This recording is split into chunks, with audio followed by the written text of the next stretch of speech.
ये है ना, देखें, रिजल्ट ओरिएंटेड चीज़ is in the hands of Allah. आपने अपनी मेहनत करनी है, और इकबाल ने आपको बड़ा क्लियरली बताया कि फ़िज़ाए बदर पैदा करना तुम्हारा काम है, तुम्हारी मदद और नुसरत के लिए फरिश्ते भेजना अल्लाह ताला का काम है, तुम करो तो सही। हमने इस्लामाबाद लॉकडाउन किया ना, ये 2 महीने पहले किया, सरीना होटल बंद हो गया, अंदर इमरान खान खिताब कर रहा था, हम बाहर बैठे, क्या हुआ, शेलिंग हुई 2-1 घंटे, उसके बाद क्या हुआ, वज़ीर खुद चल के आए, माजरत उन लोगों ने खुद की, क्यों कि आपकी नीयत साफ थी, अल्लाह ताला ने आपको सुरखरू करना था। सफीर तो उन्होंने अभी तक बाहर नहीं भेजा। हमारे इख्तियार में क्या था, एहतजाज करना, हम क्या बिल्डिंग को निशाना बनाते। अच्छा, सफीर से याद है कि अभी TLP का लाए अमल आपको पता है कि उन्होंने 17 तारीख की हुकूमत को डेडलाइन भी दी है। अब 17 तारीख के ऊपर वो फिर इसको इस्लामाबाद को सील करेंगे। अगर वो आते हैं या कोई भी आता है, क्योंकि कॉज हजूर इस्लाम की, नामूस रिसालत सल्लल्लाहु अलैहि वसल्लम की है, तो जो भी निकलेगा हम उसके साथ खड़े होंगे, उसके कदमों में बैठने को तैयार होंगे। तो आप क्या समझते हैं कि अगर TLP इस बार आती है और अगर मिसाल के तौर पर हुकूमत सफीर को वापस नहीं भेजती तो क्या हालात उस वक्त देखे जाएंगे ना हालात। अभी नजूमी तो मैं हूँ नहीं कि वो क्या करेंगे। फिर भी कोई अंदाजे के मुताबिक क्या स्ट्रेट फॉरवर्ड रहें और रुके रहें। हाँ, तो क्या समझते हैं इस पर मादा दोबारा तो नहीं, ऐसा तो नहीं अगर अदालत देखें, उनका काम है मेहनत करना और मैदान में आना। आगे हुकूमत को भी थोड़ी सी गैरत दिखानी चाहिए। तब तक हुकूमत के पास 1-2 महीने का टाइम है, वो देख ले कि फ्रांस से क्या क्या मायदे चल रहे हैं, वो क्या हम चाइना से चला सकते हैं, रशिया से चला सकते हैं, बाकी इंटरनेशनल पावर से चला सकते हैं, ताकि हमारा मुल्क का कोई बड़ा लॉस ना और सफीर को भेज दें। लेकिन ये इस टाइम तो ऑलरेडी हुकूमत को मिल चुका है 4-5 महीने का, आपको पता है कि मामला वो अगर करना चाहती ना तो इसके पास ये 3 महीने का बहुत बड़ा टाइम पीरियड था, बहुत बड़ा टाइम पीरियड। वैसे आप क्या समझते हैं कि मुल्क से सफीर को बदर करना चाहिए? बिल्कुल करना चाहिए, हजूर के मामले से बढ़ के और कौन सा मामला है।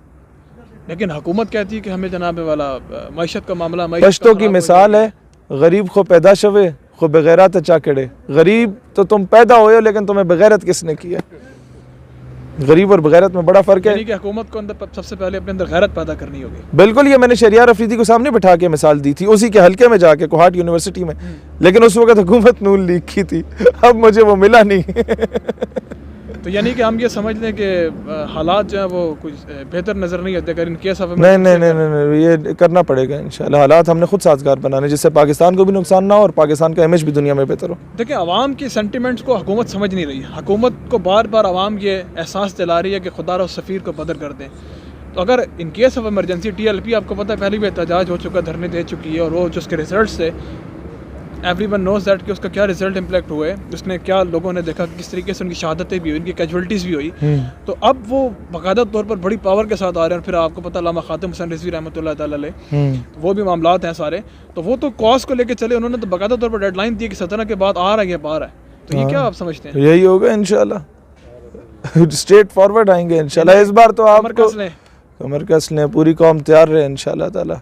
या गिरफ्तारी है, क्या हो गया यार, गिरफ्तार कर लेंगे, गोलियां तो उन्होंने चलानी कोई नहीं। हुकूमत को ये एहसास और गैरत दिलाया ना कि आपके इस तरह के आपके मुल्क को यार कितनी बंदे दे पुत्र होंदे तो अजे तक कर चुका होंदे है ना, जो गैरत नहीं है और कोई मसला नहीं है। तो इसका कोई हल नहीं फिर इसके अलावा? और आप अगर अभी स्टैंड नहीं लेंगे तो फिर रोते रहें सारी ज़िंदगी। इमाम मालिक ने कहा था अगर कोई गुस्ताखी होती है तो उसे मर जाना चाहिए। सवाल हुआ ना उसे मारा तो फिर कहते फिर उम्मत को मर जाना चाहिए। उम्मत इतनी बेगैरत होगी कि वो स्टैंड ही नहीं ले पाई, है ना। फिर कहता है बच्चे 2 ही अच्छे। इस 3rd क्लास आदमी को आप सिर्फ ये बताएं, मैं एज अ चीफ जस्टिस उसे नहीं कह रहा, एज अ पर्सन कह रहा हूँ, ये ना बाद में दफात लगा दो तो इन्हें अदालत कर दी। बिल्कुल नहीं कि मैं अदलिया का बड़ा ख़त्म करता हूँ, अदलिया के बूट भी पॉलिश करता हूँ। मसला ये है कि भाईजान आपका India military point of view से आपके बराबर है। हाँ, ईमानी जज्बे को देखा जाए तो आपका उससे 1000 गुना बेहतर है, क्योंकि आप अल्लाह अकबर के पीछे लड़ते हैं और फिर अपनी जान का नजराना देते हैं और उससे दरेक भी नहीं करते किसी कुर्बानी से।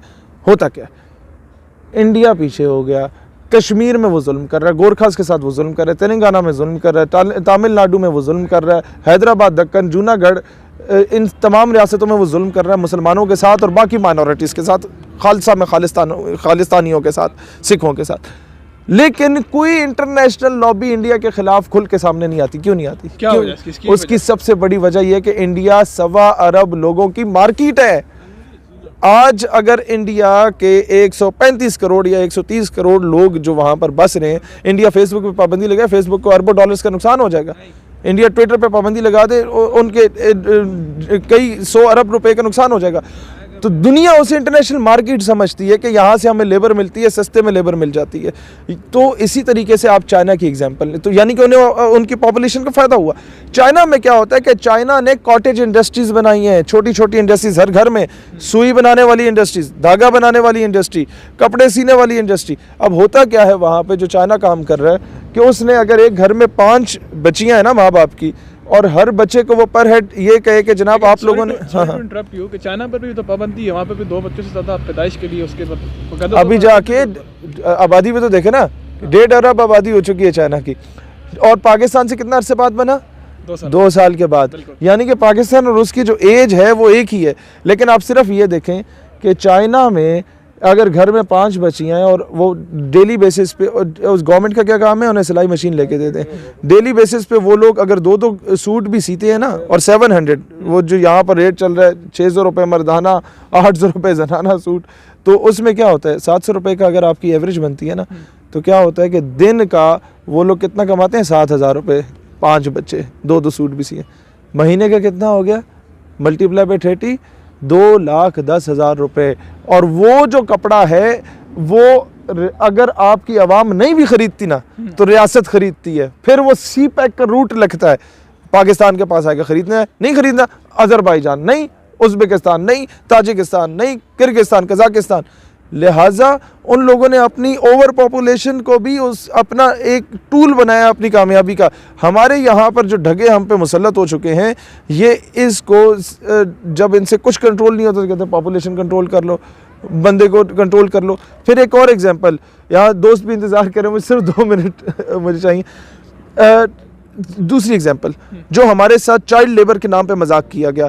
मुझे एक खातून कॉल करती है कि मुझे BBC या एक और चैनल की, इंटरनेशनल चैनल की, न्यूज़ चैनल की डॉक्यूमेंट्री का कहा गया। अच्छा। और कॉटन की जो इंडस्ट्रीज़ आपकी हैं जहाँ पर बच्चे काम करते हैं 12-14 साल के, वो क्योंकि कम रेट पे काम करते हैं, तो उन पे आपने डॉक्यूमेंट्री बनानी है, हम आपको 200-250 रुपये, वो अपना 300-400 रुपये रोज़ाना की वो मजदूरी दे दिया करेंगे दिहाड़ी।